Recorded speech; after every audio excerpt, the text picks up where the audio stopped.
प्रेम और बरकत की बूंदें। मेरी प्यारी सखियों, मेरी देव स्वरूप बहनों, सावन की इन भीगी फुहारों में मैं आपकी अपनी छोटी बहन तनु आज लेकर आई हूँ संतोषी माता की एक ऐसी अद्भुत कथा जो न सिर्फ दिल को छू जाएगी बल्कि आपके जीवन में संतोष, प्रेम और बरकत की बूंदें बरसा देगी।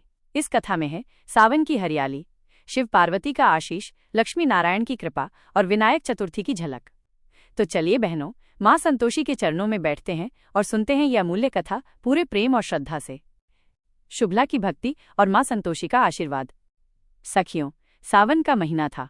हर दिशा में हरियाली छाई हुई थी। तुलसी की पत्तियों पर ओस की बूंदें चमक रही थीं और वायुमंडल में भगवान शिव के मंत्र गूंज रहे थे। एक छोटे से गांव में जहां हर सुबह भगवान शिव के नाम की आरती से होती थी, वहां एक साधारण सी पर बड़ी श्रद्धालु स्त्री रहती थी। नाम था शुभला। उसका जीवन कठिनाइयों से भरा था, पर उसका मन सच्चे विश्वास, भक्ति और संतोष से परिपूर्ण था। वो हर शुक्रवार को संतोषी माता का व्रत करती थी, पर इस बार वो सावन के पहले शुक्रवार को कुछ अलग अनुभव कर रही थी। उस दिन सुबह सुबह जब उसने गंगाजल से स्नान किया तो उसे आंगन में एक हल्की सी सुनहरी रोशनी दिखाई दी। वो चौंकी नहीं, बस मुस्कुरा दी, क्योंकि उसका विश्वास था कि माँ संतोषी उसे आशीर्वाद देने आई हैं। उस दिन विनायक चतुर्थी भी थी। उसने मिट्टी के गणेश जी बनाए, उन पर दूर्वा चढ़ाई और साथ ही एक सुंदर सी बाती से माता संतोषी की ज्योति प्रज्वलित की। पूरे आंगन में गुड़ चने की मीठी महक फैल रही थी। उसने माँ के सामने बैठकर श्रद्धा से प्रार्थना की, माँ, आज सावन भी है, विनायक चतुर्थी भी, और मैं आज आपकी सच्ची कथा सुनना चाहती हूँ। वो कथा जो कम ही सुनी गई हो, जिससे मेरे जैसी बहनों का विश्वास और दृढ़ हो जाए।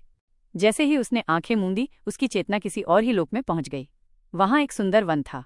चारों ओर आम्र वृक्ष, केले के पेड़ और सरसराते बांसों के बीच से एक दिव्य ज्योति आ रही थी। उस ज्योति के मध्य संतोषी माता स्वयं प्रकट हुईं। श्वेत वस्त्र, गले में लाल फूलों की माला, हाथों में कलश और त्रिशूल।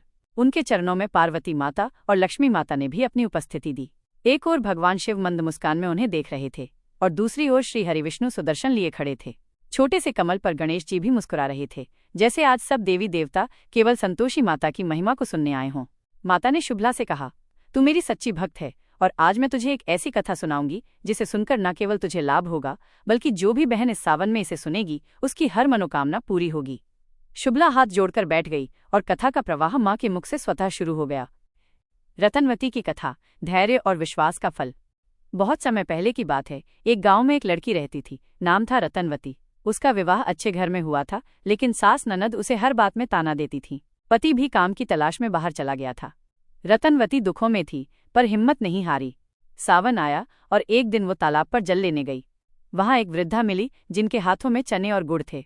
उन्होंने कहा, बिटिया, संतोषी माता का व्रत कर, तेरा भाग्य बदलेगा। रतनवती ने उसी दिन व्रत शुरू किया। पहले शुक्रवार को उसने बस ध्यान किया, दूसरे शुक्रवार को उसने व्रत रख गुड़ चने से माता को भोग लगाया। तीसरे शुक्रवार को उसकी ननद की तबीयत अचानक बिगड़ गई और वैद्य ने कहा, यह संतोषी माता का प्रकोप है। जब रतनवती से क्षमा मांगी गई और व्रत में उसका साथ दिया गया तो घर का वातावरण ही बदल गया। उसी शुक्रवार को रतनवती को पति का पत्र आया। वो अच्छे पद पर नौकरी पाकर लौट रहा है। लेकिन असली चमत्कार तो 8वें शुक्रवार को हुआ। उस दिन सावन का अंतिम शुक्रवार और विनायक चतुर्थी एक साथ पड़े। रतनवती ने दोनों व्रतों को संयुक्त रूप से किया। पहले गणेश जी को दूर्वा चढ़ाई, फिर संतोषी माता को गुड़ चने का भोग लगाया। उसने एक ही निवेदन किया, हे माता, मेरे घर में लक्ष्मी भी आए, सुख भी आए और मेरा जीवन संतोष से भर जाए। उसी रात जब वो सो रही थी तो उसके स्वप्न में संतोषी माता प्रकट हुईं। साथ ही भगवान विष्णु, लक्ष्मी माता, भगवान शिव और पार्वती जी भी उपस्थित थे। गणेश जी ने आशीर्वाद स्वरूप रतनवती के मस्तक पर हाथ रखा और बोले, तूने आज जो व्रत एक निष्ठा से किया है उससे हम सभी प्रसन्न हैं। अब तेरा घर धन, सुख और संतोष से भर जाएगा। सपना टूटा तो क्या देखती है? घर के आंगन में तुलसी के पास एक स्वर्ण कमल खिला हुआ है। पति लौट आया था, साथ में नई जिम्मेदारियों और समृद्धि लेकर। सास ननद ने अपनी भूलें मानी और घर में रतनवती का मान बढ़ गया। उसने तब से जीवन भर संतोषी माता का व्रत किया और हर सावन में माता को पुष्प और मन से भक्ति अर्पण की। कनकवती की निस्वार्थ भक्ति और सुखमय जीवन। कथा सुनते सुनते शुभला की आंखों से अश्रु बहने लगे, पर वो अश्रु दुख के नहीं, उस दिव्यता के थे जो उसे अनुभव हुई। संतोषी माता ने कहा, बिटिया, ये कथा अब तेरे माध्यम से उन सभी बहनों तक पहुंचेगी जो सावन में मेरी कृपा चाहती हैं। हर बहन जो इस व्रत को सावन के शुक्रवार, विशेषतः विनायक चतुर्थी के दिन करे, उसे न केवल संतोष मिलेगा बल्कि भगवान शिव, पार्वती, लक्ष्मी और श्री हरिविष्णु का भी आशीर्वाद मिलेगा। और हाँ, गणेश जी की कृपा से उसके जीवन के सभी विघ्न दूर होंगे। शुभला अभी भी ध्यानमग्न अवस्था में बैठी थी और संतोषी माता की उपस्थिति में जैसे उसकी आत्मा कोई दिव्य अनुभव कर रही थी। उस समय आसमान में हल्की बारिश की फुहारें गिरने लगीं, सावन की बूंदें जैसे स्वयं माँ की कृपा बनकर उतर रही हों। माँ ने मुस्कुराकर कहा, अब मैं तुझे दूसरी ऐसी कथा सुनाती हूँ जो बहुत कम बहनों ने सुनी है, पर जिसने इसे सुना और माना, उसके जीवन से अभाव और अशांति सदा के लिए विदा हो गए। बहुत समय पहले एक नगर में कनकवती नाम की एक नवविवाहिता बहन रहती थी। वो अत्यंत सुंदर, सरल स्वभाव की और बहुत धर्मपरायण थी, पर उसका पति चंचल था, घर से दूर रहता, व्यसनों में डूबा रहता और कनकवती को नजरअंदाज करता। सास ससुर को तो बहू से कोई शिकायत न थी, पर पति की बेरुखी उसे भीतर से तोड़ देती थी। फिर भी वो किसी से कुछ न कहती, बस प्रतिदिन तुलसी को जल देती, शिवजी पर बेलपत्र चढ़ाती और सावन के शुक्रवारों को संतोषी माता का व्रत करती। एक सावन में ऐसा समय आया जब शुक्रवार और विनायक चतुर्थी एक ही दिन पड़े। कनकवती ने उस दिन शिवजी का रुद्राभिषेक किया, पार्वती माता को सुहाग का सामान चढ़ाया, लक्ष्मी जी को कमल के फूल अर्पित किए और गणेश जी को दूर्वा, मोदक और नारियल समर्पित किया। फिर उसने माँ संतोषी के चरणों में बैठकर विनम्रता से कहा, माँ, मैं तुझसे कुछ नहीं मांगती, बस मेरे मन को संतोष दे दे और मेरे जीवन में जो भी तू उचित समझे वही घटे। उसने उस दिन व्रत का संकल्प पूरी निष्ठा से किया, न कोई खटाई, न लोभ, न शिकायत। माता को गुड़ चने का भोग अर्पित किया और व्रत की कथा सुनकर दीपक की लौ को नम आंखों से देखती रही। उसी रात कनकवती को एक सपना आया। वो एक सुंदर फूलों से भरे उपवन में थी, जहां एक स्वर्ण सिंहासन पर संतोषी माता बैठी थीं। उनके दोनों ओर लक्ष्मी जी और पार्वती जी थीं और सामने भगवान गणेश मंद हंसी में बैठे थे। माँ ने कहा, बिटिया, तेरा त्याग और निस्वार्थ प्रेम मुझे अत्यंत प्रिय है। आज से तेरे जीवन में जो शून्य है वो भरने जा रहा है। सुबह जब कनकवती उठी तो घर का वातावरण बदला हुआ था। उसके पति का चेहरा पहली बार पश्चाताप से भरा हुआ था। वो कुछ दिन पहले दुर्घटना में बाल बाल बचा था और एक संत ने उसे कहा था कि तू अपनी पत्नी की भक्ति और उसके संतोष के कारण बचा है। तू भाग्यशाली है कि तेरे घर में संतोषी माता का व्रत होता है। पति लौट आया, उसने पत्नी से क्षमा मांगी और फिर कभी उसे अकेला नहीं छोड़ा। उनके जीवन में समृद्धि आई, लक्ष्मी का वास हुआ और कनकवती को एक पुत्र रत्न की प्राप्ति भी हुई, जो स्वयं गणेश जी का अंश समझा गया। मालविका की कथा, मौन संकल्प और दिव्य आशीर्वाद। ये सब सुनकर शुभला की आंखों में एक नई चमक आ गई, जैसे उस पर भी कृपा होने ही वाली हो। संतोषी माता ने कहा, हे सखी, सावन का महीना केवल हरियाली का ही नहीं, आत्मिक हरियाली का भी है। जो बहनें इस मास में मेरी कथा श्रद्धा से सुनती हैं, शिव पार्वती को प्रणाम करती हैं, लक्ष्मी नारायण का स्मरण करती हैं और गणेश जी को मोदक समर्पित करती हैं, उनके जीवन में कभी विघ्न नहीं आते और ये व्रत जितना सरल है उतना ही प्रभावशाली भी। पर एक शर्त है, कोई असंतोष ना हो मन में और ना ही खटाई जीवन में। शुभला अब भीतर से बदल चुकी थी। उसके मन में ना कोई शिकायत थी, ना कोई डर। और तभी माता ने एक और अनकही कथा सुनानी शुरू की। अब मैं तुझे मालविका की कथा सुनाती हूँ, जो केवल एक बार कही गई और जिसने सुनी उसका भाग्य एकदम बदल गया। संतोषी माता की दिव्य उपस्थिति में शुभला की चेतना जैसे धीरे धीरे किसी और ही लोक में प्रवेश कर रही थी। चारों ओर हरियाली, मंद मंद हवा में बेला और रातरानी की सुगंध और ऊपर से सावन की बूंदों की मधुर रागनी। माँ ने शुभला के नेत्रों में देखकर कहा, अब सुन मेरी एक ऐसी भक्त की कथा जो केवल एक बार कही गई और जो भी उसे सुनता है उसकी आत्मा जैसे एक नवजीवन पा जाती है। ये कथा है मालविका नाम की एक साध्वी हृदय स्त्री की, जो एक छोटे से नगर में रहती थी। उसका विवाह हुए 5 वर्ष हो चुके थे, पर संतान का सुख उसे नहीं मिला था। मोहल्ले की स्त्रियां उसे ताने देती, सास तिरस्कार करती और पति अब धीरे धीरे मौन और उदासीन हो चला था। पर मालविका का मन न टूटा था, ना ही वो किसी से शिकायत करती थी। वो हर सुबह भगवान शिव को जल चढ़ाती, पार्वती माँ से सौम्यता मांगती, श्रीहरि के नाम का स्मरण करती और हर शुक्रवार को संतोषी माता का व्रत करती। एक सावन की बात है, जब बारिश थमने का नाम नहीं ले रही थी। धरती पर नदियां उफान पर थीं, पर उस दिन ही विनायक चतुर्थी और सावन का शुक्रवार एक साथ आ गए। मालविका ने सुबह जल्दी स्नान किया, अपने आंगन को गाय के गोबर से लीपा, तुलसी चौरे पर दीपक रखा, गणेश जी को मोदक और दूर्वा चढ़ाए और फिर पूरी श्रद्धा से माँ संतोषी के सामने बैठ गई। उसने बिना कहे, बिना रोए, बस आंखें बंद करके इतना कहा, माँ, मैं तुझसे कुछ नहीं चाहती। अगर तू चाहे तो दे दे, वरना मुझे सिर्फ अपना संतोष दे दे। उसने दिन भर व्रत किया, न खटाई को छुआ, न किसी से कटु वचन बोले, बस मन ही मन माँ को याद करती रही। शाम को जब आरती हुए तब अचानक आंगन में एक सुनहरी रेखा चमकी और एक वृद्ध महिला वहां प्रकट हुई। उनके चेहरे पर एक दिव्य तेज था, हाथों में चने और गुड़ की थाली थी और आंखों में गहरा प्रेम। उन्होंने कहा, बिटिया, ये मेरी प्रसन्नता का प्रतीक है, इसे ग्रहण कर, तेरा संतोष अब साक्षात फल देगा। मालविका ने आश्चर्य से देखा, वो कोई साधारण स्त्री नहीं, स्वयं माँ संतोषी थीं। माँ ने कहा, तेरे त्याग, तेरे मौन, तेरे संकल्प को मैं देख रही थी। तूने मुझसे संतान नहीं मांगी, पर तेरा प्रेम इतना निष्कलंक है कि मैं तुझे एक तेजस्वी पुत्र दूंगी, जो भविष्य में समाज में मेरी महिमा का विस्तार करेगा। वो स्वयं श्री गणेश का अंश होगा।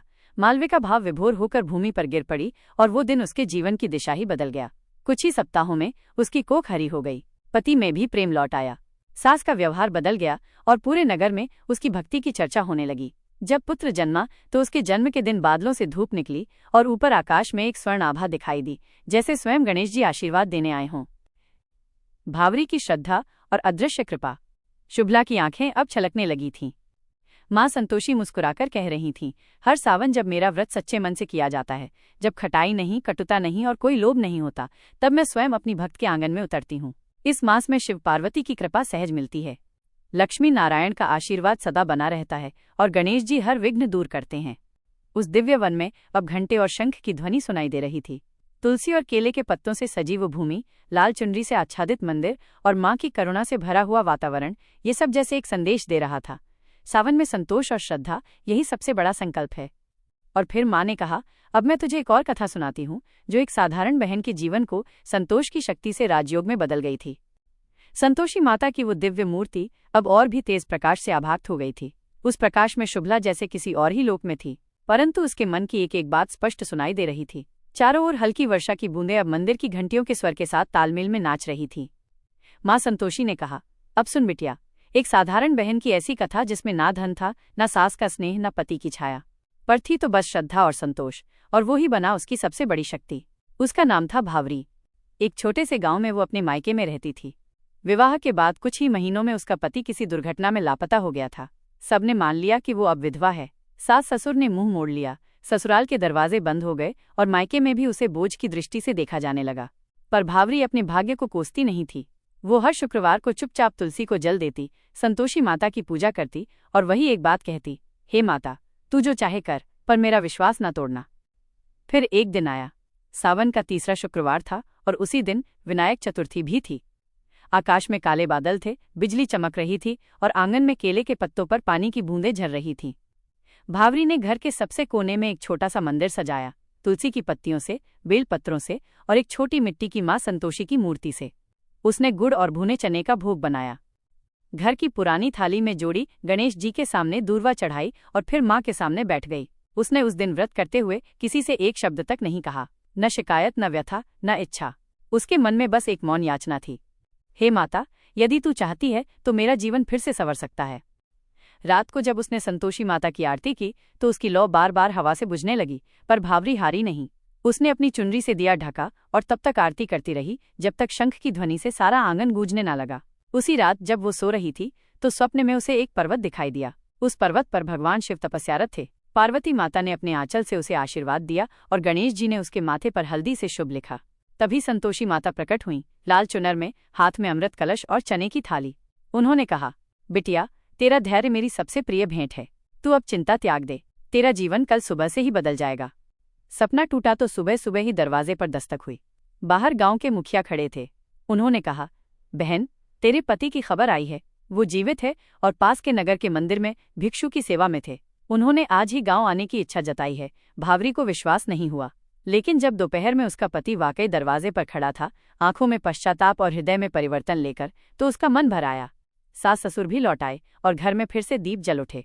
और जब उस सावन की पूर्णिमा पर माँ की मूर्ति के सामने आरती हुई तो उस लौ ने पूरे घर को रोशनी से भर दिया। सुमन की मासूम भक्ति और गांव का उद्धार। शुभला अभी भी माँ के सामने उसी ध्यान में बैठी थी। आंसू बह रहे थे पर चेहरा प्रसन्न था।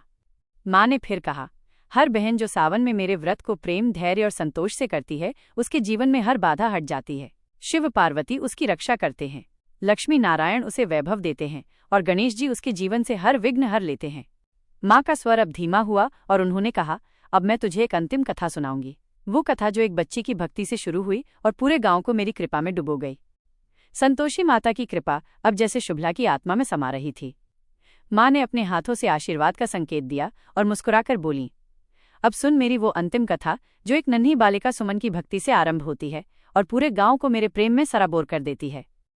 एक छोटे से गांव में, जहां अभी बिजली नहीं पहुंची थी, जहां लोग सूर्यास्त होते ही दीप जलाते थे, वहां रहती थी सुमन, केवल 10 वर्ष की मासूम बच्ची। उसके माँ बाप मजदूरी करते थे। घर में झोपड़ी थी, लेकिन उसका दिल बिल्कुल उजला, मासूम और ईश्वर से जुड़ा हुआ। एक दिन उसकी माँ उसे मंदिर ले गई। वहां संतोषी माता की छोटी सी मूर्ति थी। सुमन की नज़र उस मूर्ति पर जैसे अटक गई। घर आकर उसने माँ से पूछा, माँ, क्या ये माँ संतोषी सच में हमारी बातें सुनती है? माँ ने कहा, अगर मन सच्चा हो तो माँ सब सुनती है बेटा। बस फिर क्या था? सुमन ने माँ से थोड़ा गुड़ और कुछ भुने हुए चने मांगे। माँ ने मुश्किल से बचा कर रखे। सुमन ने उन्हें एक छोटी सी पत्तल में रखा, एक मिट्टी का दीपक जलाया और आंगन के कोने में बैठकर बोली, माँ, मेरे पास कुछ नहीं है, ना बड़ा घर, ना अच्छे कपड़े, लेकिन अगर तू मेरे साथ रहेगी तो मैं कभी उदास नहीं रहूंगी। उस दिन सावन का अंतिम शुक्रवार था। बारिश की हल्की बूंदें गिर रही थीं। तुलसी के पौधे के नीचे रखी उस थाली से एक मीठी सुगंध फैल रही थी। सुमन ने संतोषी माता की आरती गाई, बिना किसी वाद्य के, बिना किसी मंत्र के, बस अपने मीठे स्वर में। उसके स्वर में जो प्रेम था वो उस गांव के मंदिर तक पहुंचा। उस रात गांव के कई लोगों ने एक ही सपना देखा, एक सुनहरी रोशनी जिसमें संतोषी माता प्रकट होकर कह रही थी, मैं उस बच्ची की भक्ति से प्रसन्न हूँ, जो उसका साथ देंगे उनका जीवन भी मेरा होगा।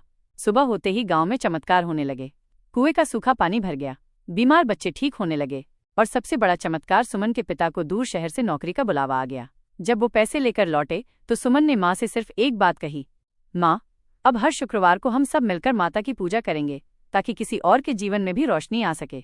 उस दिन से उस गांव में हर शुक्रवार को संतोषी माता का भजन गूंजने लगा। सुमन की छोटी सी आस्था ने पूरे गांव को भक्ति की ज्योति से भर दिया। शुभला की आंखें खुली तो सामने उसकी आरती की लौ अब भी जल रही थी। मन में एक शांति थी, एक संतोष था, जैसे सारा जीवन माँ के चरणों में समर्पित हो गया हो। संतोषी माता की मधुर वाणी अंत में गूंज उठी, बिटिया, तू अब मेरी कथा को उन सभी बहनों तक पहुंचा जो मन में प्रेम और विश्वास रखती हैं। सावन के इस पावन मास में जो मेरी कथा को सुनेगा, श्रद्धा से मानेगा, शिव पार्वती का स्मरण करेगा, लक्ष्मी नारायण का वंदन करेगा और विनायक की पूजा करेगा, उसके जीवन में कभी कोई कमी नहीं आएगी। संतोष, सुख और सच्चा प्रेम सदा उसका साथ देंगे। मेरी प्यारी बहनों, ये थी संतोषी माता की वो दिव्य कथा जो सावन की हरियाली में, शिव पार्वती की छाया में, लक्ष्मी नारायण के आशीष और गणेश जी की कृपा के साथ हम सब तक पहुंची। अगर तुम्हारा मन कभी टूटा हो या किसी अभाव से थक गया हो तो माँ संतोषी का व्रत करना, बस प्रेम और संतोष से। माँ न कभी किसी को खाली लौटाती है, न कभी देर करती है, वो बस एक सच्चे मन का इंतजार करती है। तो सखियों, मैं आपकी छोटी बहन तनु आज की इस मधुर कथा से विदा लेती हूँ, लेकिन वादा करती हूँ अगली कथा में फिर लौटूंगी एक नई भक्ति की वर्षा के साथ, एक नए आलोक के संग। तब तक आप इस कथा को अपनी सखियों तक जरूर पहुंचाना और हमेशा अपना ख्याल रखना, मुस्कुराती रहना, और हाँ, आने वाली ऐसी ही सुंदर सुंदर कथाओं के लिए चैनल से जुड़ना ना भूलना। आप सभी बहनों पर माँ संतोषी और शिव पार्वती और लक्ष्मी नारायण की अपार कृपा हमेशा बनी रहे। धन्यवाद।